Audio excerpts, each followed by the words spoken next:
to call the committee of the whole meeting for Monday, October 4th, 2021 to order. Roll call, please. Mayor Gavino, Here. Trustee Curtis, Here. Trustee Lowry, Here. Trustee Salazar, Here. Trustee Nedved. Here. All right, thank you. Audience comments? Trustee comments? Okay, item 1 discussion. Steve? Thank you, Mayor. There's only one item on discussion tonight, and that is the supplemental entertainment license Class B for Brother Jim Brewing. As we talked about, right now they have a Class A supplemental license, which allows them for indoor music and live amplification in a small setting, typically 1 or 2 person acts.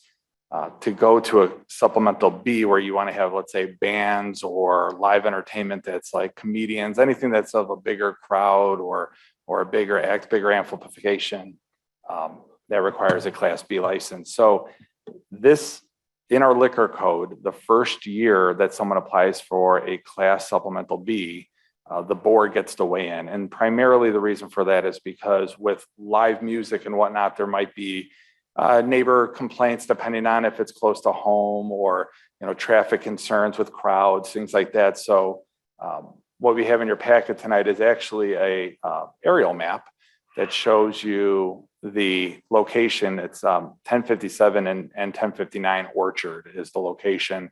And we drew a buffer zone around it of up to 500 feet away. And what the purpose of that was to show you just the idea of how far away the nearest residence is, which is it literally just touches the 200-foot buffer. Those would be the townhomes that are behind the hotel in the turf room area. So he's about 200 feet away from the nearest home. He's in a primarily commercial-based district.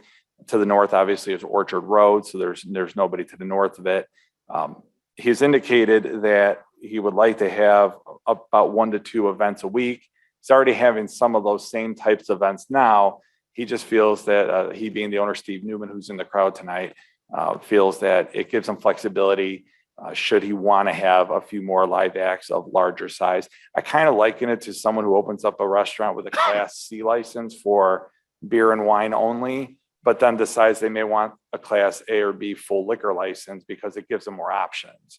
So I think that's where he's at right now. The question to the board would be, would you grant this license, move it forward to the village board for review? Or do you have concerns? If so, we do have the opportunity right now to add restrictions if you did want to approve it. So you could say, you know what, we're fine with it, let's move it forward, but we want to make sure that X, Y, and Z are added into the liquor license. So typically at what foot away can you still hear the music? Is 200 feet too close? Is it just right? I mean, if you've got a band or if you've got, like say Hairbangers Ball or somebody comes in, I mean, are we going to have a problem? Yeah, and that's a good question. I mean, I'm not a sound expert, so I can't tell you an honest answer of what's loud versus what's not loud.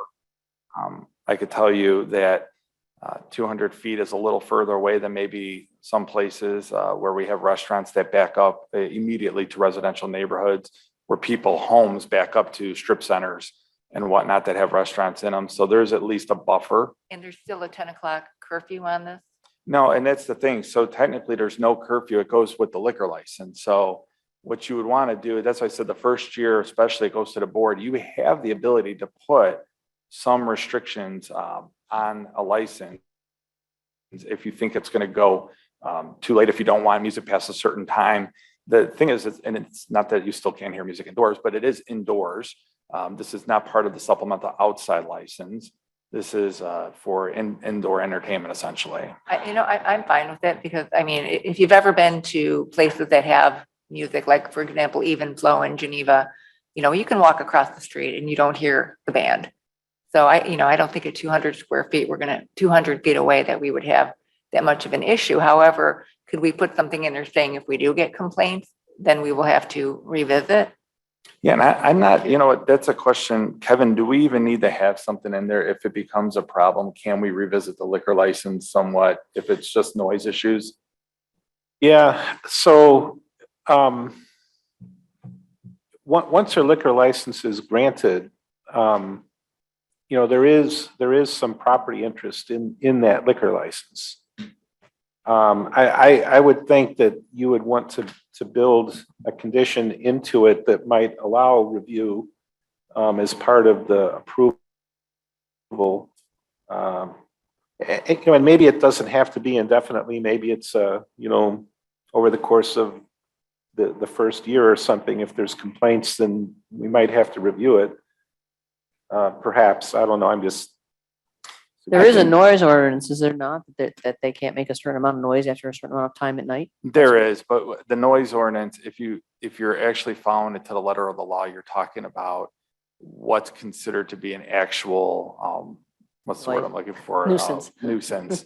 So hearing music doesn't necessarily automatically equate to a problem. And even when it gets to the point where one person says it's fine, another person says it doesn't, if it was an ongoing issue, you'd actually have to measure the sound. So this is like, let's say a recurring issue every night, then you'd actually measure the sound.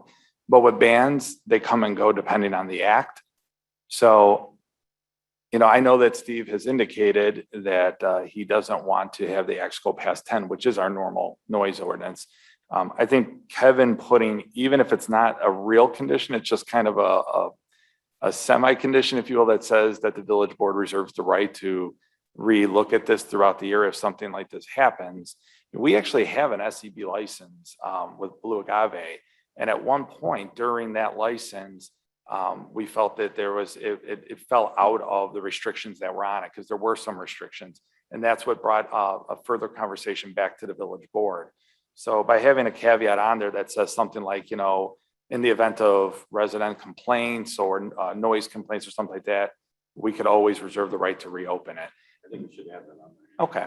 And then the other thing too is this is an annual thing. So after the first year, the liquor commissioner has the right to issue it the second year and on after that. So the first year is always like that test year. You want to make sure that if it's going well, they get it issued the second year. Then if it doesn't, the liquor commissioner with these types of conditions can always revisit it.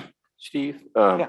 what's the 10 o'clock limit, 10 p.m. limit on music? And that's part of our ordinance, right? What's the question about that? Can we put that definitely as a condition to approve it? I would recommend that you don't do that. And I'll tell you why, because most places that have music go past 10.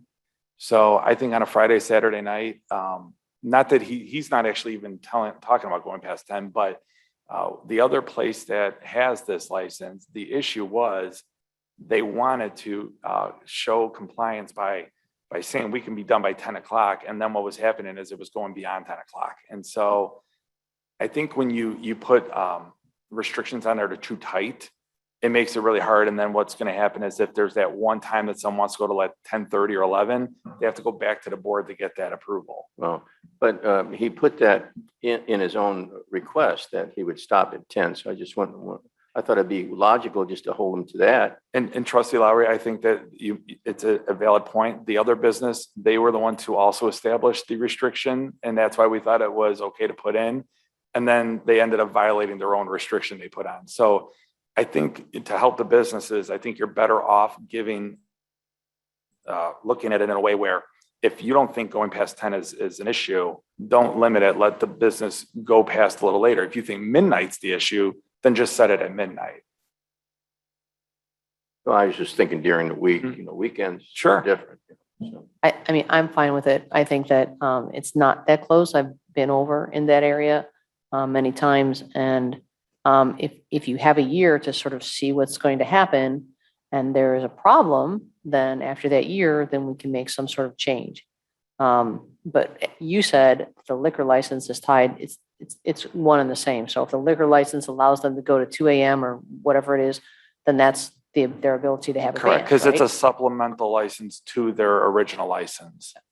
I think it's reasonable. Let them give it a year and then you go from there. And if there's no problem, you continue. I mean, Steve's in the crowd right now, so I don't think I mean, I put it to you, but if you thought midnight or 1 or something seemed too late, liquor licenses typically at 1 on the weekdays and 2 a.m. on the weekends, Friday, Saturday night.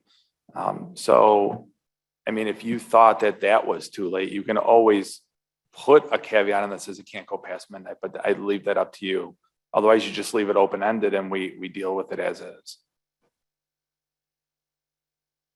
Yeah, I think it's a reasonable request. I haven't heard of any issues that we've had with Brother Chimp, unless I'm mistaken thus far. So I think they've been a good neighbor, and I think the request is reasonable. I'm in favor of it.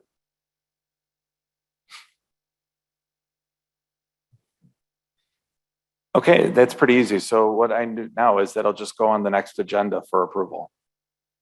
We'll add that option there, opportunity to revisit it if there's A condition to allow the board to review if there are concerns or complaints.